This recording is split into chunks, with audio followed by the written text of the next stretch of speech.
I suppose the first thing you have to say is that the Eurozone is in a crisis that is unparalleled since World War II. I think Jean-Claude Trichet put it very aptly. He said it's the most significant crisis that we've had in over 70 years on the continent. And a lot of what's gone on thus far would tell you that people are not working together. And I would have to agree with some of what Deputy Crowe had to say there in relation to the European Union at the moment. If you look at Sarkozy and Merkel meeting today and summoning the Greek Chancellor to meet with them in relation to any austerity that's to be poured on Greece, and also in relation to the prospect of having a referendum there. It's actually inconceivable to think that people that didn't get a mandate by vote are now bullying other people within the continent. And I suppose there's another way of looking at it also. There's Barroso sitting there also, who hasn't got one solitary vote from anybody, at least the other two have. So it's very worrying for them to be pushing people around the place. And I do understand that the Eurozone has been very good to us. I know that being in a currency which I didn't agree with day one, without their help right now, we wouldn't be able to pay teachers, nurses, guards, and whatever else. There are two figures that everybody in this country needs to know. One is 52 and the other is 34. It's costing 52 billion to run this country at the moment, and the other is 34. And we're borrowing every penny of that to keep the country alive. And none of this is nice, and none of this is where we want to go. And the 700 million that you're looking at, that you were talking about earlier on, there's many ways of looking at it. It's the lesser of two evils. And if it's not, well then, the government is getting it wrong. But I trust in the government of today. I trust in the ministers that we have, and I trust in the advice that we're getting externally.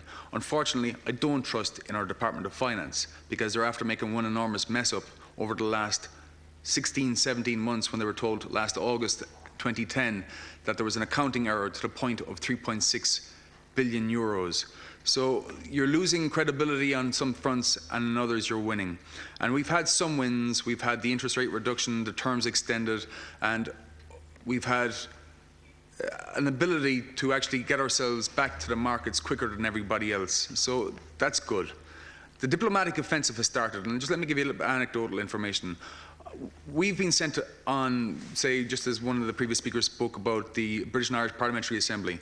When we sit down with our European contemporaries, we tell them exactly where the country's at, what we're doing about it, and I think we're being applauded for it, but we're also gaining friends that want to help us every step of the way get back out of it. I met a German MP who had no idea that things were as bad in Ireland as they currently are, and I expressed it in statistics and data, and her rhetoric to me was, well, if things were really that bad in Ireland, how come you're not on the streets rioting?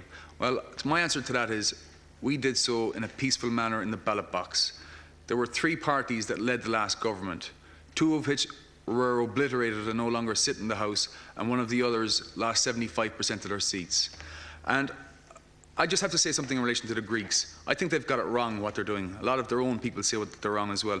And Deputy Crowe, I think you've got it wrong when you say this, that you're okay with the 50% write-down of Greeks, because essentially what you're saying is that if you were to believe what's provided here by the Bank of International Settlements, Ireland owes Greece at a point in time 0.8 billion, whereas Greece owes Ireland 8.5 billion. And I don't want to be the one that's going to have to take another 4.25 billion of burden for somebody else's inactions. The IMF need to be taken away from the shores, and everything that we do over the next number of years will be towards those steps. And I will rejoice the day that we've got sovereignty again. We're junk bond status for a period of time, my first term inside here. We are a government that is cleaning up a mess, but doing so without sovereignty. And it's a very difficult position to be in. But I applaud some of what the Eurozone is doing, but other parts of it, I think Merkel, as Deputy Wallace said, she doesn't understand how bad things are here. And I think that the European dimension of our government possibly needs to bring them here, or possibly needs more than what's going on with the IMF and the EU, to make them comprehend that we've lost 130,000 people, have left our shores, emigrated, young people, graduated, skillful people, ambitious people, and that needs to stop. There's a great skill base here, there's a great future, but we need more help from Europe right now, and we need some substantial wins. And I know that there's patchwork going on, but it's not enough, and it needs to improve. Thank you.